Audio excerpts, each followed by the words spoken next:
सुप्रभात मित्राणि नमः संस्कृताय स्वागतमस्ति भवतां भवतीनां च संस्कृतवार्ताः श्रोतु सम्प्रति वार्ताः श्रूयेताम्।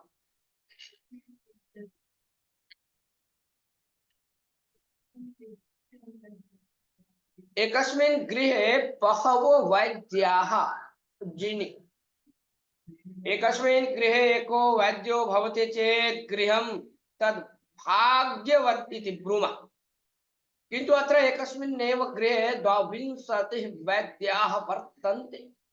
अस्मिन् कुटुम्बे पूर्वजः चन्नबशास्त्री संस्कृत दिनाना भाषा पंडितः आसीत्।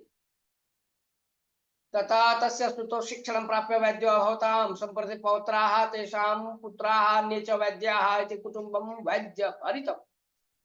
स्वयं चिकित्सालय आरम्भणीय इति कुटुम्बस्य सदस्यानां महाभिलाषः। एतादृशं विद्याद्योतितं कुटुम्बं दृष्ट्वा सर्वे जनाः आनन्दन्तु। श्रोतारः अग्रेसर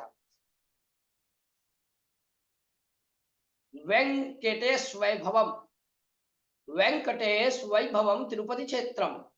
अत्र पर्वतस्योपरि विराजमानस्य भगवतः श्री वेंकटस्य धन वैभवं वर्णनातीतम्। नानावित्तकोशेषु तिरुपति देवालयेन सुरक्षितं धनं सम्प्रति 18,000 कोटि रूप्यकेभ्योऽपि अधिकम् इति ज्ञायते। प्रतिवर्षं 500 कोटिभ्यो अधिकं धनं नूतनतया स्थिर निधौ देवालयेन निधीयते। प्रतिवर्षं वृद्धिरूपेण लभ्यमानं धनं 1600 कोटि रूप्यकेभ्यः अधिकं नानावित्तकोशेषु वेंकटेश देवालयेन निक्षेप रूपेण रक्षितं सुवर्णं 11,000 किलोग्राम अधिकं। प्रतिदिनं सहस्रशो भक्ता भगवते वेंकटेशाय धनं सुवर्णं रजतं च समर्पयन्ति। विविध सेवानां कृते निगदित धनं ददति एवं श्री वेंकटेशः प्रपंचस्य धनवत्तमा देवता इति परिगण्यते। जय वेंकटेश जय श्रीनिवास। अग्रे श्रावः श्रोतारः लोहपथयान संचारः नवदेहली। भारत देशे सम्प्रति लोहपथयान संचार विभागे महती क्रांति एव जायमाना वर्तते। केंद्र सर्वकारेण आरब्धानि वंदे भारतम इत्याख्यानि आसुगानि लोहपथयानानि अगाधं यशः आप्नुवन्। तेन यशसा लब्ध प्रेरणः लोहपथयान विभागः जुलै मासात् अपरं विशिष्टं लोहपथयानद्वयम् आरब्धुं सिद्धो वर्तते। वंदे मेट्रो इति नाम्ना लोहपथयानानि आरभ्यन्ते। तानि च लोहपथयानानि महानगरात् समीपस्थानि उपनगराणि सम्प्रेषयन्ति। एवमेव वंदे भारतम् इत्यस्य लोहपथयान विशेषस्य रात्रिप्रयाणारम्भः अपि जुलै मासे भविता। अधुना तु आहनीय एव सञ्चारः वर्तते। प्रथमस्तरे प्रायोगिक सञ्चारः आरप्स्यते। पश्चात् जनानां स्पन्दनम् अवलोक्य अधिकानां लोहपथयानानाम् आरम्भः करिष्यते। वंदे मेट्रो नाम्ना सञ्चार्यमाणानि लोहपथयानानि 24,000 नगरेषु सञ्चरिष्यन्ति। पंजीकरणं न्यूनं। नवदेहली सर्वदा अस्माकं देशे निरुद्योग समस्या वर्तत एव। यदि 100 उद्योगावकाशाः सन्ति चेत् सहस्राधिकाः आकाङ्क्षिणः उद्योगार्थम् आवेदयन्ति। अयं सामान्यः विषयः। किन्तु एषः राष्ट्रीयोद्योग सेवायाः जालपुटे 9 कोटे उद्योगावकाशाः प्रकटिताः अवर्तन्त। परम् आश्चर्यरीत्या केवलं 87 लक्षं जनाः एव आवेदितवन्तः सन्ति। अत्र सर्वकारेतराश्च उद्योगाः प्रकटिताः। जालपुटविषये ज्ञानाभावः आवेदने ह्रासस्य कारणं स्यात् इति अधिकारिणः ऊहम् अकुर्वन्। गतवत्सरस्य अपेक्षया उद्योगलभ्यता एषः एव अधिका अस्ति।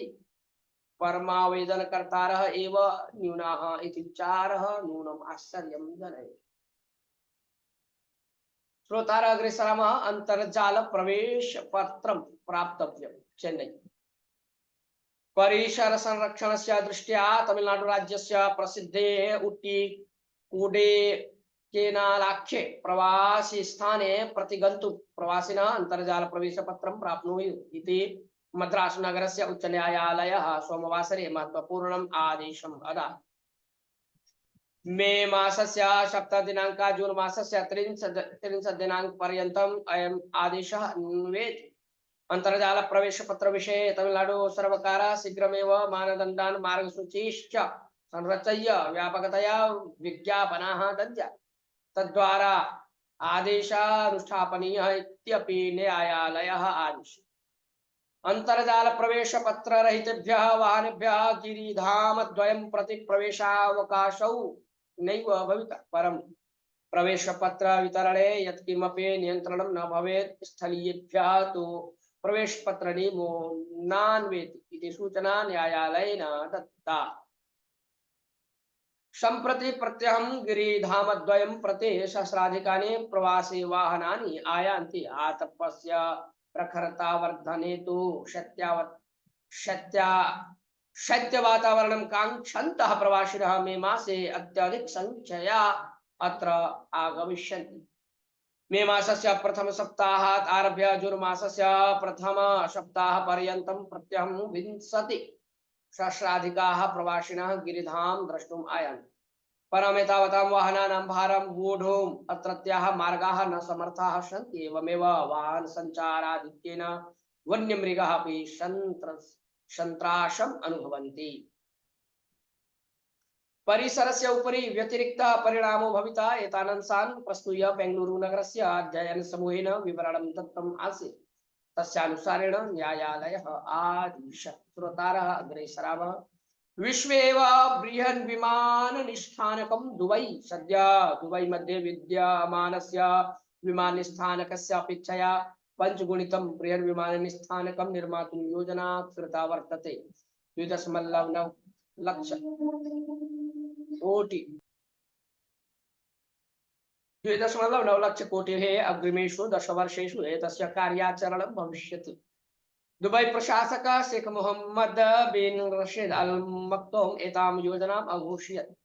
विमानस्थानकाय अल मक्तूम अन्ताराष्ट्रीय विमानस्थानकम् इति अभिधानं करिष्यते। अतः सद्यः दुबै मध्ये विद्यमानं विमानस्थानकं विश्वे एव बृहत् वर्तते। एतन्स्थानकं 26 कोटि जनानां निर्वहण सामर्थ्ययुतं भविष्यति। 5 समानान्तर धावनपथाः भविष्यन्ति। 400 एयरक्राफ्ट द्वाराणि भविष्यन्ति। तृतीय स्तर निर्वाचनाय 250 अभ्यर्थिनः नवदेहली लोकसभायाः तृतीय स्तर निर्वाचनाय नामपत्राणां प्रतिस्वीकरणस्य अवधिः समाप्ता। अन्तिमतया 94 स्थानेभ्यः 250 अभ्यर्थिनो अवशिष्टाः। एतेषां मध्ये 44 अभ्यर्थिनो विरुद्ध्य विविध रीतिकानि अपराध प्रकरणानि पञ्जीकृतानि वर्तन्ते। अभ्यर्थिनां स्वत्वं माकिं प्रत्येकं 5.67 इति कोटि। एतन्मध्ये 92,30 जनानां स्वत्वं 1 कोट्यधिकं रूप्यकम्। अधिकधनिकभ्यर्थिनो स्वत्वं 61,13 कोटि रूप्यकाणि इति एडीआर सूचयति। अपराध प्रकरणेषु विद्यमानानां 44,200 जनानां मध्ये 7 जनाः एतावति काले एव न्यायालयेषु अपराधिनो इति निश्चिता भूत्वा दण्डनम् अन्वभवन्। 5 जनानाम् उपरि हत्यारोपोऽस्ति चेत् 24 जनेषु हत्यायत्न प्रकरणं पञ्जीकृतम्। द्वेषभाषणकरणस्य आरोपो वर्तते। धनिकाभ्यर्थिषु पल्लवे श्रीनिवास डेम्पो स्वत्वं 61,13 कोटि। ज्योतिरादित्य सिंधिया स्वत्वं 24,400 कोटि। छत्रपति शाहू शादे 2,40,30 कोटि। प्रभा मल्लिकार्जुन स्वत्वं एकचत्वारिंशदधिकद्विशतकोटिः च वर्तते। सचिवः राजनाथ सिंहोऽपि लखनौ क्षेत्रस्य भाजपक्षस्य अभ्यर्थी भूत्वा नामपत्रं प्रादात्। स्वस्य समीपे षड्त्रिंशदधिकसप्तशतकोटिः स्वत्वं वर्तते। स्वकीयं वाहनं नास्ति। कृषिभूमि लखनऊ नगरे गृहं पत्नी समीपं 50 अधिक 700 ग्राम स्वर्णं 12 केजी रजतं च वर्तते इति स्वघोषपत्रेण सूचयत्। षष्ठस्तरस्य निर्वाचन प्रक्रियारब्धा नवदेहली मे 25 दिनाङ्के देहल्याः सप्तमं क्षेत्राणि संयोज्य 57 लोकसभा क्षेत्रेषु षष्ठस्तरे निर्वाचनं भविता। तदर्थं नामपत्रार्पण प्रक्रिया समारब्धा। निर्वाचन आयोगस्य अधिसूचनया षष्ठस्तरस्य निर्वाचनाय नामपत्र प्रदानस्य अन्तिमदिनं मे 6 सप्तमे नामपत्र परिशीलनं भूत्वा मे 9 दिनाङ्कपर्यन्तं नामपत्राणां प्रतिस्वीकरणावकाशः वर्तते। अस्मिन् स्तरे देहली हरियाणा उत्तर प्रदेश झारखंड ओडिशा बिहार पश्चिम बंगाल राज्याणां 57 क्षेत्रेषु मे 25 दिनाङ्के निर्वाचनं भविष्यति। नीतिसंहितोल्लङ्घनायाः आवेदना तिरस्कृता। नवदेहली निर्वाचनस्य नीतिसंहिताम् उल्लङ्घयत् इति प्रधानेन स्पर्धेत तम् अनर्हः करणीयः इति अर्पिताम् आवेदनं देहली उच्च न्यायालयः तिरस्करोत्। पीलीभीत नगरे निर्वाचन प्रचारस्य सन्दर्भे मोदी इंडिया समूह राम मंदिर निर्माणं द्विषति स्म। अतः इंडिया समूह सदस्याः श्री राम मंदिरस्य उद्घाटनाह्वानं तिरस्कुर्वन् इति उक्त्वा हिंदू सिख धर्मं च उदलिखत्।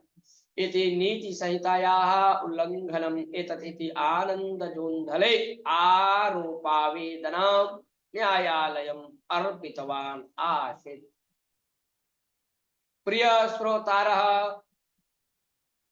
बन्धवः च अद्यतनीय वार्ताः अत्रैव समाप्यते। मिलामः पुनः अभिनववार्ताभिः सह श्वः। तावत् मङ्गलं भवतु। जयतु संस्कृतं जयतु भारतं। नमो नमः। वन्दे संस्कृत मातरं वन्दे भारत।